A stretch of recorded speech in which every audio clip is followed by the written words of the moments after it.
नमस्कार, बहुत स्वागत है आप सभी का। आप देख रहे हैं न्यूज इंडिया और आपके साथ मैं हूं मनीषा शर्मा। सबसे पहले खबर देहरादून से, जहां पर कांग्रेस नेता राहुल गांधी ने प्रधानमंत्री नरेंद्र मोदी और केंद्रीय गृह मंत्री अमित शाह पर की गई अमर्यादित टिप्पणी से बीजेपी में आक्रोश और एक नाराजगी व्याप्त है। आपको ये बताते चले कि उत्तराखंड बीजेपी प्रदेश महामंत्री कुंदन परिहार ने राहुल गांधी की इस टिप्पणी पर तंज कसते हुए कहा कि कांग्रेस हर जगह हार से निराश और हताश हो चुकी है। वो उनकी गिनती राजनीतिक सोच को दर्शाती है और गिरती राजनीतिक सोच को दर्शाती है। लोकतंत्र में विरोध का अधिकार सबको है, लेकिन देश के सर्वोच्च नेतृत्व के लिए अपमानजनक भाषा का इस्तेमाल बेहद शर्मनाक है। जनता बार बार कांग्रेस के नकारात्मक राजनीति को नकार चुकी है, फिर भी कांग्रेस केवल अराजकता और समाज को बांटने की राजनीति से बाहर नहीं निकल पा रही।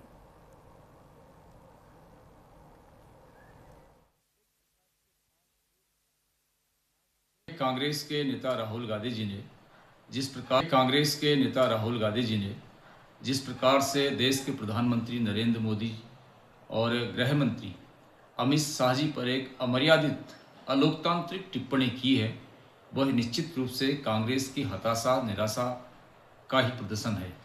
आज कांग्रेस राज्य दर राज्य चुनाव हार रही है। इसके साथ साथ जो लोकल बॉडी के चुनाव हैं उनको भी कांग्रेस लगातार हारते आ रही है।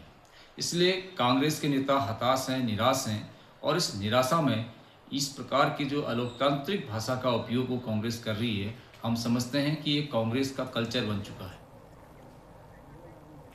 देहरादून में यूपी के सीएम योगी आदित्यनाथ की ओर से सार्वजनिक सड़कों पर नमाज न पढ़ने की सख्त चेतावनी का अब उत्तराखंड वक्फ बोर्ड के अध्यक्ष शादाब शम्स ने स्वागत किया है। आपको ये बताएं कि शादाब शम्स का ये कहना है कि सीएम योगी का बयान पूरी तरीके से धर्म सम्मत है और इस्लाम में भी सड़क पर नमाज पढ़ना जायज़ नहीं है। साथ ही शादाब शम्स ने यह भी कहा कि इबादत के भी नियम होते हैं, कुछ उसूल होते हैं, इसे हक़ुल इबादत कहते हैं, और बताया कि इस्लाम धर्मगुरु भी इस फैसले की पैरवी कर रहे हैं, लेकिन कुछ लोग तुष्टीकरण की राजनीति के लिए विरोध जता रहे हैं। सच बोलने की हिम्मत ना होने से उनकी दुकान विरोध पर चलती है। वक्फ बोर्ड इस बयान का पूरी तरीके से समर्थन करता है।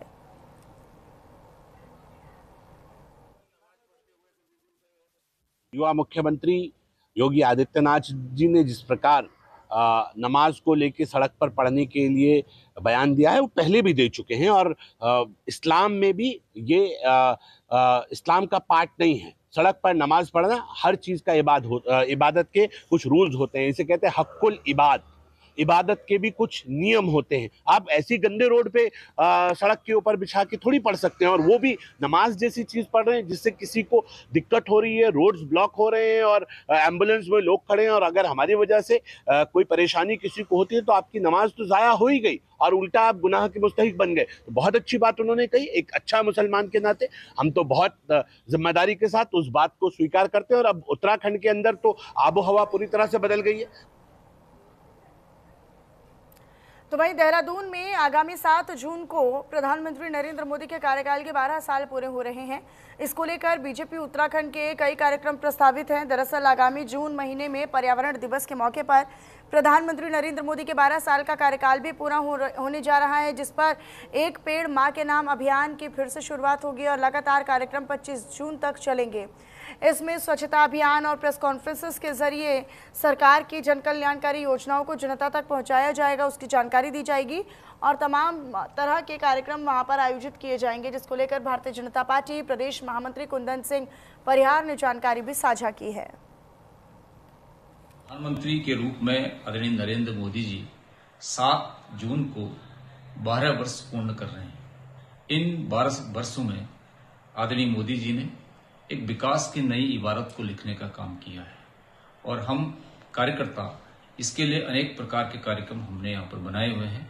5 जून अंतर्राष्ट्रीय पर्यावरण दिवस से लेकर के 21 जून योग दिवस तक के कार्यक्रम हमने इस 12 वर्ष पूर्ण होने के उपलक्ष्य में सोचे हैं।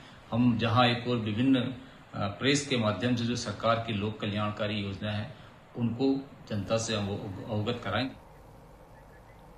अल्मोड़ा से खबर है, जहां पर 18 जून को सोबन सिंह जीना विश्वविद्यालय का पहला दीक्षांत समारोह आयोजित होने वाला है।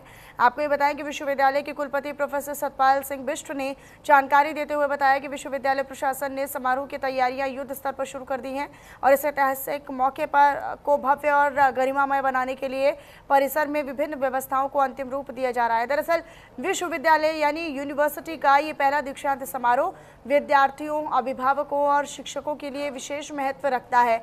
तो वहीं विश्वविद्यालय प्रशासन का ये भी कहना है कि दीक्षांत समारोह को यादगार और भव्य बनाने के लिए सभी जरूरी तैयारियां समय से पूरी कर ली जाएंगी। समारोह को लेकर विद्यार्थियों और शहरवासियों में भी उत्साह का माहौल बना हुआ है।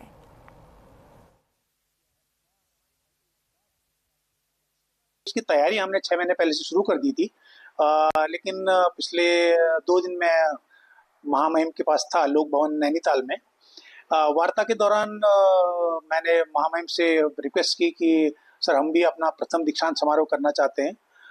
तो मैं आपको बहुत हर्ष के साथ बताना चाहता हूं कि महामहिम राज्यपाल उत्तराखंड, जो कि हमारे कुलाधिपति भी हैं, हमारे मीन्स पूरे राज्य विश्वविद्यालयों के कुलाधिपति हैं, उन्होंने हमें कहा कि आपको जो तिथि निर्धारित की गई है वो 18 जून 2026 है। तो हम 18 जून 2026 के हिसाब से तैयारियां शुरू करने से पहले, मैंने जो अंतिम तैयारियां होती उनके शुरू करने से पहले मैंने सभी आप लोगों को आज यहाँ आमंत्रित इसलिए किया था कि ये सूचना और ये इसका प्रसार हमारे जो पत्रकार बंधु हैं उनके द्वारा अगर हो तो वो ज़्यादा ऑथेंटिक लगता है और ज़्यादा सही लोग तक पहुँचता है। बद्रीनाथ में प्रसिद्ध हिंदी फिल्म अभिनेता, कवि और लेखक आशुतोष राणा ने बद्रीनाथ धाम के दर्शन कर अपना अनुभव साझा किया और चारधाम यात्रा को सौभाग्य और परम कल्याण का मार्ग बताया। साथ ही बद्रीनाथ में उमड़ी श्रद्धा और व्यवस्थाओं की सराहना करते हुए उन्होंने प्रशासन और सुरक्षा बलों का आभार व्यक्त किया और कहा कि जवान श्रद्धालुओं और भगवान के बीच सहायक बनकर यात्रा को शांतिपूर्ण, सुरक्षित और सुगम बना रहे हैं।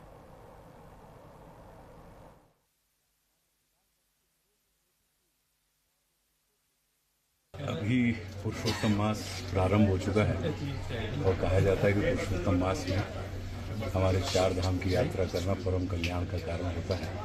और ये मेरे परम सौभाग्य का विषय है विजय भगवान की कृपा से कि केदारनाथ जी के आज दर्शन हुए, श्री बद्रीनाथ जी के आज दर्शन हुए। तो जैसा कि हमने यहाँ पर व्यवस्था देखी और मैं ये देख कर बड़ा आनंदित हूँ कि लाखों की संख्या में लोग यहाँ पर आ रहे हैं, लेकिन किसी को भी किसी किस्म की कोई तकलीफ नहीं हो रही, परेशानी नहीं हो रही।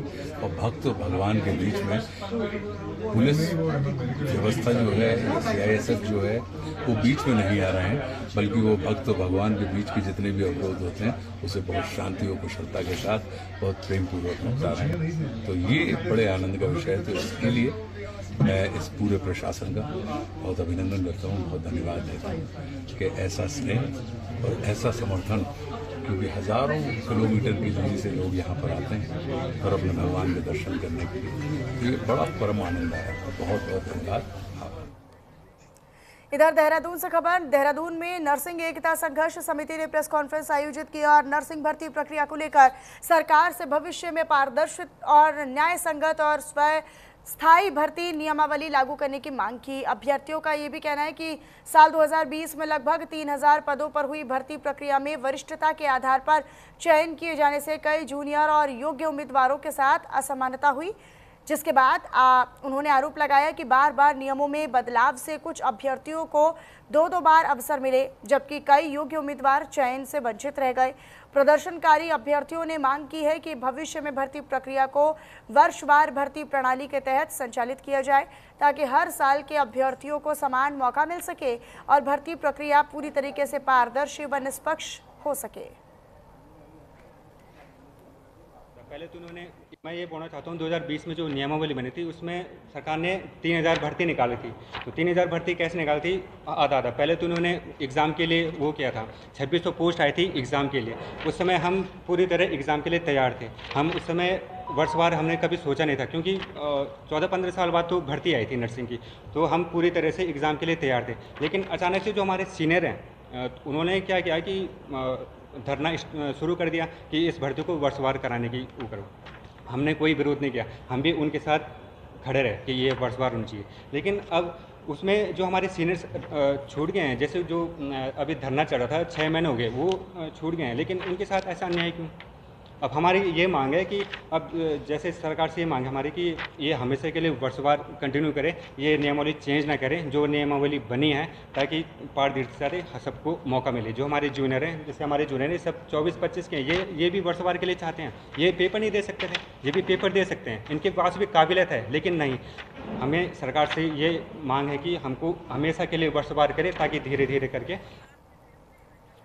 तो वहीं आगे बढ़ लेते हैं। देहरादून से खबर है, जहां पर कांग्रेस प्रदेश अध्यक्ष गणेश गोदियाल ने एसआईआर प्रक्रिया को लेकर बयान दिया और कहा अपने बयान में कि एसआईआर प्रक्रिया को लेकर पार्टी अपने कार्यकर्ताओं को ट्रेनिंग दे रही है ताकि किसी भी समर्थक का वोट गलत तरीके से ना कटे और ना ही फर्जी वोट जुड़ पाए। साथ ही आरोप लगाते हुए ये भी कहा कि बीजेपी सरकार विपक्ष के वोट कटवाने में लगी है और इसलिए कांग्रेस जिला स्तर से लेकर ब्लॉक स्तर तक और विधानसभा के अलग अलग पॉकेट्स तक प्रशिक्षण कार्यक्रम चला रही है। साथ ही साथ ये भी उनकी ओर से कहा गया कि BLA 1 और 2, BLA 1 और 2 कार्यकर्ताओं को विशेष रूप से प्रशिक्षित किया जा रहा है, उन्हें ट्रेनिंग दी जा रही है ताकि वोटर लिस्ट प्रक्रिया निष्पक्ष और पारदर्शी बनी रहे।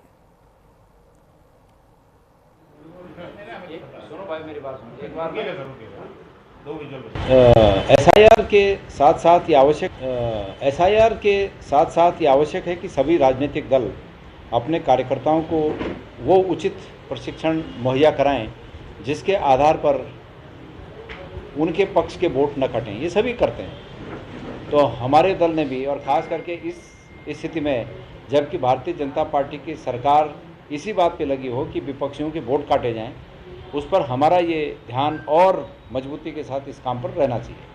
इसी के चलते हम ये व्यवस्था कर रहे हैं कि हम प्रत्येक ज़िले में जितने भी हमारे BLA 1 और 2 हैं उनको प्रशिक्षित कर सकें।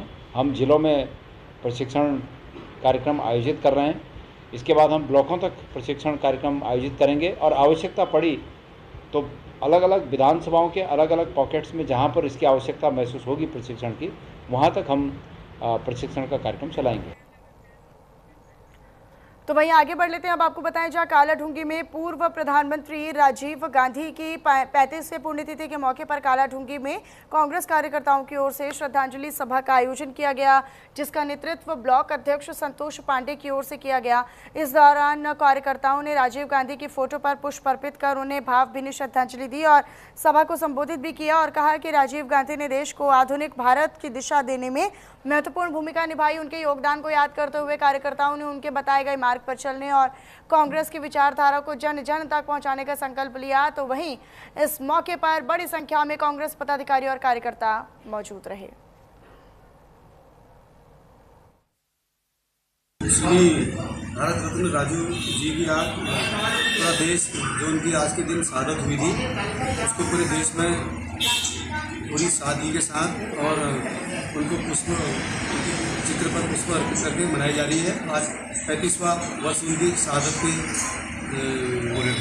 हो गए हैं और भाईचारे का संदेश देते हुए पूरे देश में कौमी एकता के संदेश के तहत ये पूरे जिले वाइज, ब्लॉक वाइज और शहर वाइज ये मनाई जा रही है। आज सारे हम कांग्रेस के परिवार के लोग यहाँ एकत्र हुए और सभी ने एक संकल्प को लेकर आपस में भाईचारे की मिसाल के तहत यहाँ पर सब एकत्र हुए और उनके जीवन पर उनके त्याग और जो उन्होंने देश के लिए संचार क्षेत्र में जो अप्रत्याशित जो कार्य किया उस पर हमने उनको याद किया। अगली खबर नैनीताल से है। नैनीताल में अब स्कूलों की पढ़ाई सिर्फ किताबों और क्लासरूम तक सीमित नहीं रहने वाली। दरअसल आपको ये बताएं कि छात्र शिक्षा के साथ साथ रोजगार और नई तकनीक को भी सीख रहे हैं। दरअसल नैनीताल के मल्लीताल स्थित इंटर कॉलेज में इन दिनों एक अनोखी पहल की जा रही है, जहां पर छात्रों को मशरूम उत्पादन का प्रशिक्षण दिया जा रहा है, उसकी ट्रेनिंग दी जा रही है और इस पहल का उद्देश्य बच्चों को आत्मनिर्भर बनाना और भविष्य के लिए रोजगार से जोड़ना है। विद्यालय परिसर में मशरूम उत्पादन के लिए विशेष यूनिटी तैयार की जा रही है और छात्र रोजगार मशरूम उगाने की पूरी प्रक्रिया को सीख भी रहे हैं। वहीं स्कूल प्रबंधन का मानना है कि पहाड़ों से पलायन ना हो, इसको लेकर उन्होंने अपने स्कूल में मशरूम उत्पादन जैसी पहल शुरू की है। तो वहीं ट्रेनिंग दे रहे हर्षित ने जानकारी देते हुए बताया कि उनके यहाँ फिलहाल बटन मशरूम लगाया जा रहा है। इसके अलावा 3 से 4 किस्म के अन्य मशरूम भी स्कूलों में उगाए जा रहे हैं। साथ ही बताया कि मशरूम हाई प्रोटीन फ्रूट है, जिसका सेवन सेहत के लिए काफ़ी फायदेमंद और अच्छा होता है।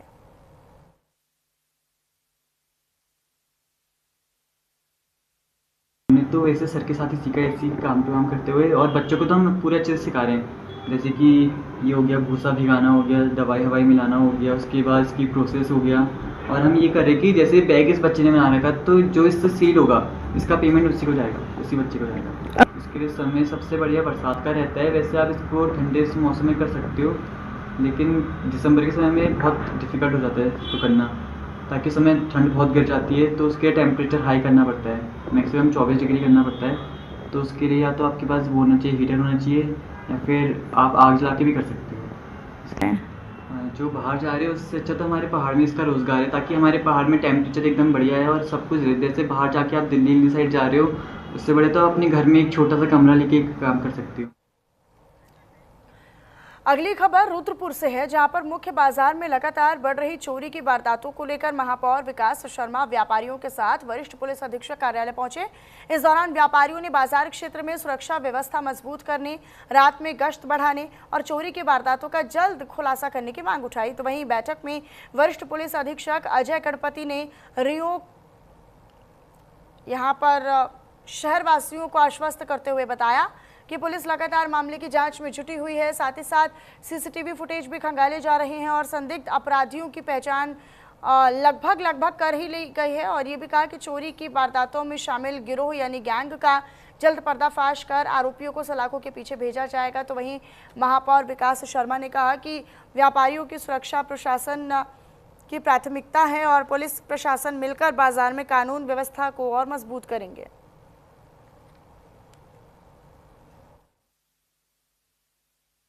हम अपना व्यापारियों के साथ माननीय वरिष्ठ पुलिस अधीक्षक श्री अजय गणपति जी से मिलने आए थे और उनके सामने सारा विषय हमने रखा है।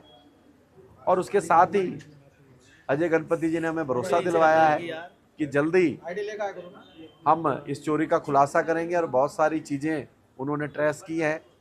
पुलिस अपने हिसाब से आगे बढ़ रही है, क्योंकि सारी चीज़ को मीडिया में नहीं दिया जा सकता। इसके साथ ही हमने ये भी तय किया है, वरिष्ठ पुलिस अधीक्षक श्री अजय गणपति जी ने एक बटालियन पीएससी की स्पेशल शहर के लिए नियुक्त की है। आज ही उसका ऑर्डर हो रहा है और वो महिलाओं की नहीं, जेंट्स की पीएससी हमें मिल रही है। और उसके साथ एक सब इंस्पेक्टर भी उनको मॉनिटरिंग करेंगे और वो रात के 10 बजे से सुबह 5 बजे तक उनकी शिफ्ट रहेगी और वो शहर के अंदर पूरी निगरानी रखेंगे। अगली खबर का रुख कर लेते हैं। ऋषिकेश से खबर है, जहां पर हरियाणा से आए युवकों पर नाबालिग से छेड़खानी का आरोप लगा। इसको लेकर स्थानीय लोगों में गुस्सा और आक्रोश भी दिखाई दिया।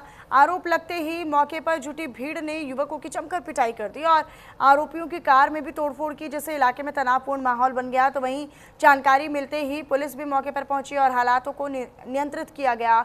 फिलहाल पुलिस ने संबंधित युवकों को हिरासत में लेकर पूछताछ शुरू कर दी है और मामले की गंभीरता को देखते हुए पूरे घटनाक्रम की जाँच जारी है।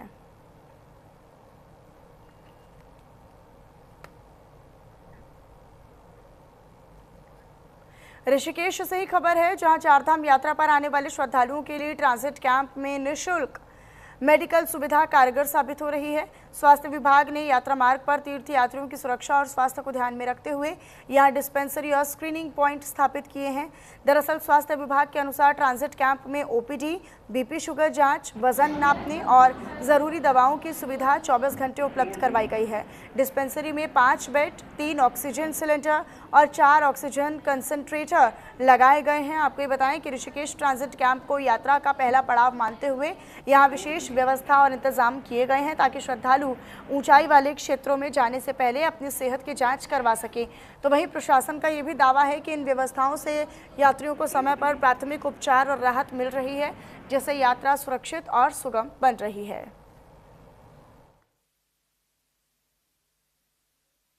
हमारे पास हर तरह से पेशेंट आ रहे हैं। इसमें डायरिया वाले पेशेंट भी हैं, बीपी है, शुगर है, तो सब कुछ मतलब मिक्स पेशेंट आ रहे हैं। उसके अलावा क्या होता है कि कभी कभी कुछ लोग अपनी शुगर और बीपी की दवाई घर बुलाते हैं या वो नहीं ले रहे हैं, तो हम क्या करते हैं, वो कम से कम 20 दिन के लिए यहाँ से जो मेडिसिन वो ले रहे हैं वही मेडिसिन यहाँ से दे देते हैं, जिससे क्या होगा 10 दिन की तो यात्रा होती है उनकी। बाई चांस अगर रास्ते में सड़क जाम में कुछ मतलब फंस गए तो 20 दिन तक उनको मेडिसिन की कोई कमी ना है। फिर उनको हम बोलते हैं घर जाके आप अपना पूरा चेकअप कराइए और अपनी मेडिसिन को प्रॉपर्ली लीजिए। चलिए आगे बढ़ लेते हैं। रामनगर से खबर है। रामनगर में SSP Nainital doctor Manjunath TC के सख्त निर्देशों पर पुलिस को ट्रैक्टर ट्रॉली चोरी के मामले में बड़ी सफलता हाथ लगी है। आपको बताएं कि पुलिस ने 10-10 हज़ार रुपए के 2 इनामी चोरों को चोरी किए गए ट्रैक्टर ट्रॉली समेत गिरफ्तार कर लिया। और मामले का खुलासा करते हुए एसएसपी मंजुनाथ टीसी ने बताया कि पीड़ित ब्रिजमोहन की तहरीर के बाद एसपी हल्द्वानी मनोज कत्याल ने के निर्देश और रामनगर कोतवाल सुशील कुमार के नेतृत्व में बनी विशेष टीम ने करीब 70 से 80 सीसीटीवी कैमरों की फुटेज को खंगाला, जिनमें 2 संदिग्ध चोरी किए गए ट्रैक्टर्स को ले जाते हुए दिखाई दिए। फिलहाल पुलिस ने कोर्ट के आदेश पर चोरों को जेल भेज दिया है।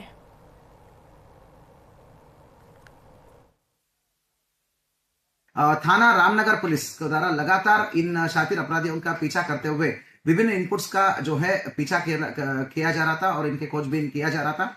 आज इसमें सफलता हासिल हुई है और जो है रामनगर में जो ट्रैक्टर चोरी का जो करने वाले जो शातिर अपराधी है, दोनों अपराधी, उन दोनों को गिरफ्तार किया गया है और उनकी निशानदेही में जो चोरी किया गया ट्रैक्टर को भी बरामद किया गया है। लगभग 7-8 लाख रुपए सभी अधिक पेश कीमती ट्रैक्टर जो किसान का आय का बहुत इंपॉर्टेंट स्रोत है, उसको हमने बरामद कर लिया गया है। अभियुक्त अतीक निवासी ठाकुर द्वारा जनपद मुरादाबाद, अभियुक्त सद्दाम निवासी ठाकुर द्वारा जनपद मुरादाबाद। अतीक और सद्दाम 2 शातिर किस्म के अंतरराज्यीय ट्रैक्टर चोरी गैंग का एक पार्ट है। और चलिए फिलहाल इन्हीं तमाम खबरों के साथ इस बुलेटिन में इतना ही। नमस्कार।